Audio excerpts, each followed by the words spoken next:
He dropped in on the Super League newswire this afternoon before we started recording. So I'll just run through those. Hull Kingston Rovers have signed Kyle Trout from Championship side Dewsbury Rams for the rest of the season. The 28-year-old loose forward spent 3 years with Wakefield back between 2012 and 2015. He played 25 times for the club.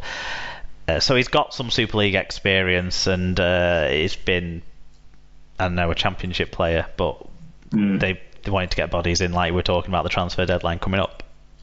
Second row, Dale Ferguson has left Huddersfield Giants after 3 seasons with the Super League club. The 31-year-old has featured just once this season, having played 32 games since returning to them at the start of 2017. Now, obviously, we've talked about his nerve problems and things like that, so hopefully he gets himself sorted out before thinking about any other club, but good luck to Dale Ferguson.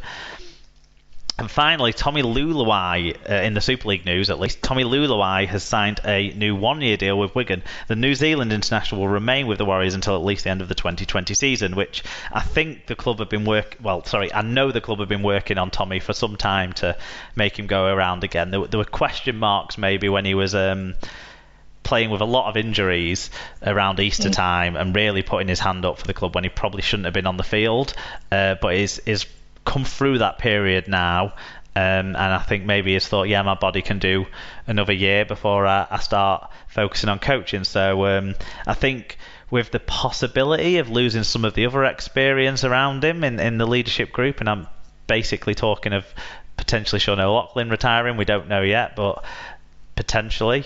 I think Tommy Luluai is a good player for Wigan to sign up for 1 more year. He knows the culture of the club and what's expected.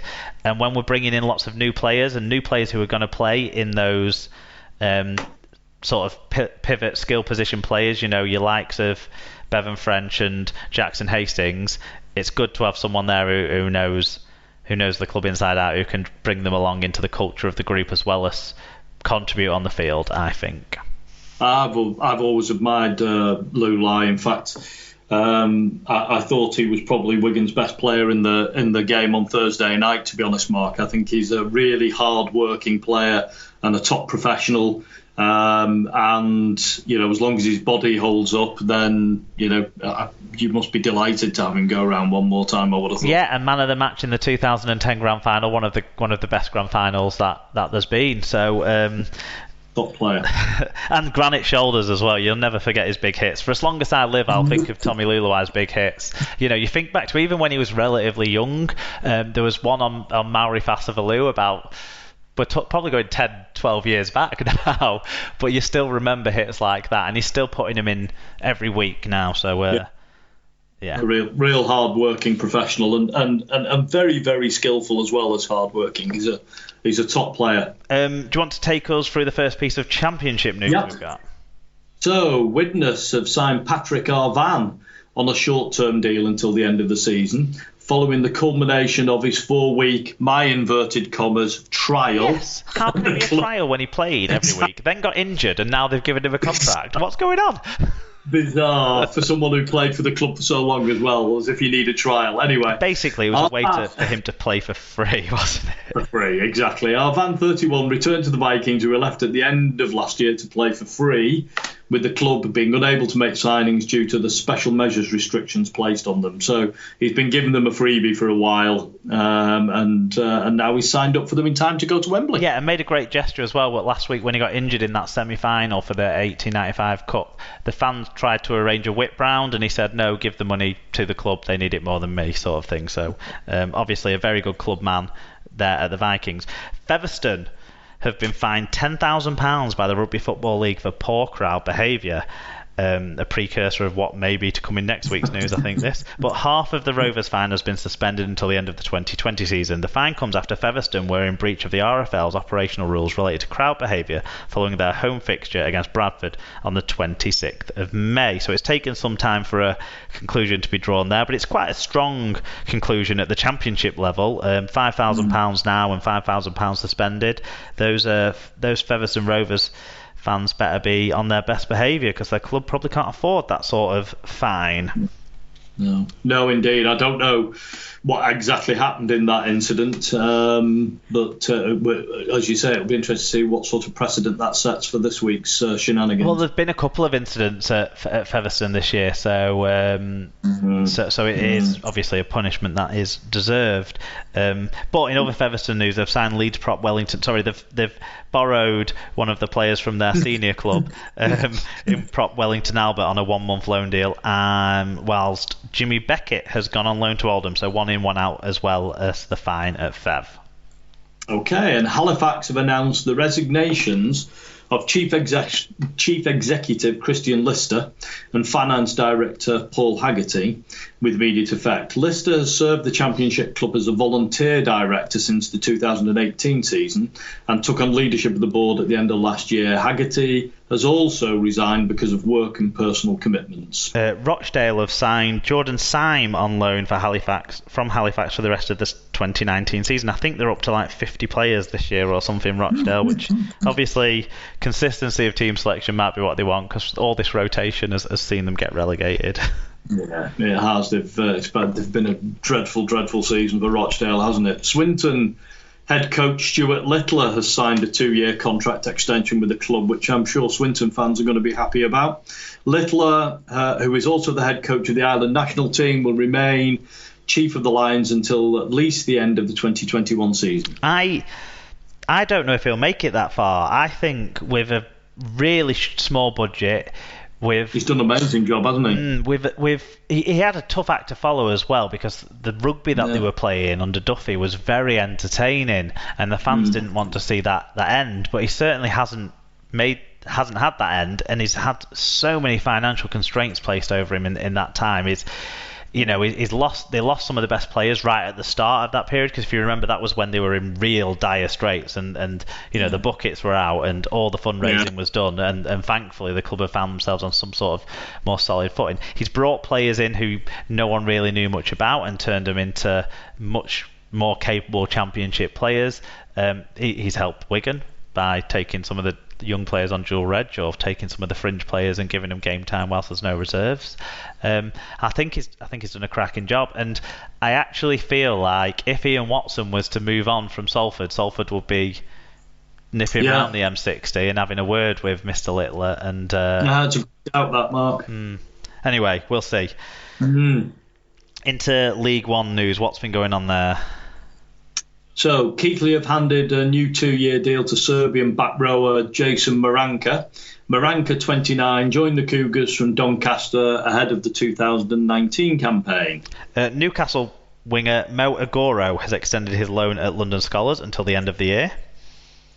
And in more Newcastle news, they've signed fullback or halfback Quentin Lawatonga on a deal until the end of the 2021 season. And finally, in League One news, former York captain Ed Smith is hoping to rekindle his career at Oldham 2 years after suffering a serious knee injury. So good luck to him. So moving on to England Women's Rugby League, the selectors have named 24 players to prepare for a winter tour comprising the World Cup Nines and Tests in Papua New Guinea. Subject to contract confirmation, England will play 2 tests against the PNG Orchids on the 9th and the 16th of November. The second match in Port Moresby will be a double header with Great Britain against the Cumals. Gosh, that'll be an attractive day out, won't it? What a fabulous part of the tour that would be. The final test of the Lions Southern Hemisphere tour is the 24 women's squad will be trimmed to 16 for the October 9s tournament in Sydney. Do you want me to take you through the squad, Mark? Yes, please do, yeah. So the England women's provisional squad: Amy Hardcastle from Bradford Bulls, Grace Field, Kelsey Gentles, Shona Hoyle, Sinead Peach, Tamsin Renouf, Georgia Roach and Tara Jane Stanley from Castleford Tigers.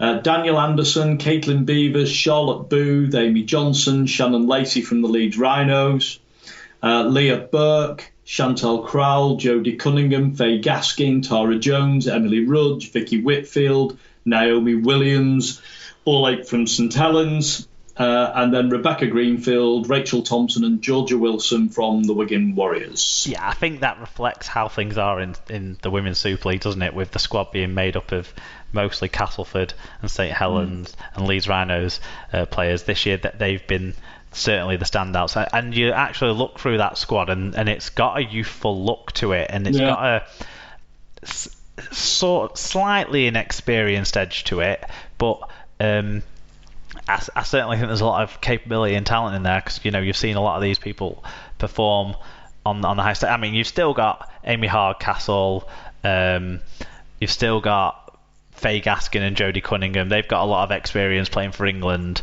before. There's players with some experience in there as well, like Rachel Thompson, Charlotte Booth. These are people who've played in finals, played in big games for certain. But there's a lot of exciting young players in there, and I think that's hopefully going to bode well for the Nines side. I mean, I'm just picturing people like Caitlin Beavers and Kelsey Gentles and people like that in space in the Nines game.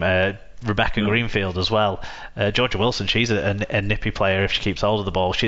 You've got some real threat there in that, and one of the Saints players in there, Chantel Crowell. Every time I've seen her this season, she's been fantastic, and I've not seen her a lot, maybe 3 times, but every one of those 3 times I think she's been probably the best forward on the pitch in those games, and I think she'll be great in come those games against the Orchids. Great squad, very excited about that.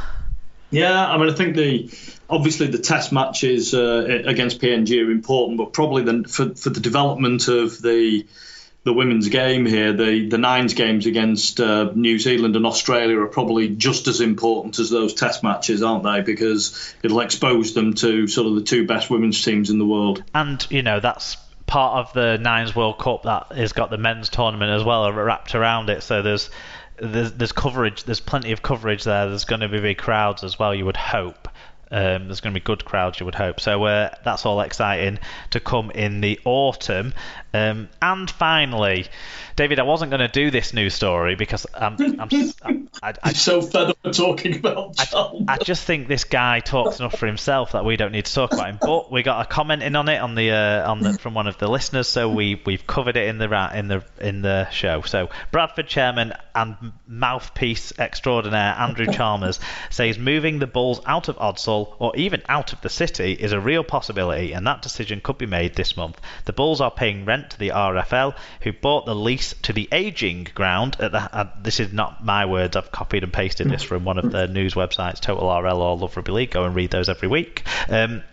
Anyway, at the ageing ground, the heights of the club's financial problems in 2012, and Chalmers says the huge operating costs, actually I've taken it from the Telegraph and Argus website, the huge operating costs mean it's not sustainable for the club to remain at Odsal in its present state, he says. Chalmers, who took over the club in 2017, says under the terms of the lease, Bradford can vacate Odsal on September the 30th. He says it's not just rents, but rates, insurance, utilities, maintenance and operating costs, which make Odsal the most expensive ground relative to the income generated in rugby league in the UK, Chalmers said. The Bradford Council as landowner and the RFL as leaseholder need to actively and sincerely participate in resolving this dilemma, because certainly the Bradford Bulls will be forced to vacate Odsal in September without resolution, and with that decision being made by the club on August the 15th. The concern for many, including me, is that if we don't plot a path back to the city, then the Bulls may well end its tenure in Bradford forever. Absolute bollocks crap spouted by Chalmers is my take on it. I just can't imagine them being outside of the city. They've seen how other clubs at the semi-pro level have made those sorts of decisions, and even on if they've managed to return, even on doing that, they've just seen crowds fall significantly. So unless they're playing out of a park where there's no fucking rent at all and there's no fees, they ain't going to make any more profit anywhere else as the Bradford side, unless he wants to move them to a totally different part of the country and have Bradford Bulls disbanded completely. I just don't get it. But Tom Andrews said, and I echo this entirely, David. He said, sick of hearing from this chairman, always has a poor us attitude. Don't know how he expects sympathy when his players and staff are consistently paid late. Bulls have had infinite help from the RFL. The glory days are over, lads, and if it means shacking up at the Tetley Stadium, the home of Dewsbury Rams, then so be it. At least they would inherit a good media guy. What's your take on Andrew Chalmers? Because he gets on my nerves as well as he does on everybody's, and I think he's sort of taking the Donald Trump approach to negotiations here, isn't he? Which is shout really loud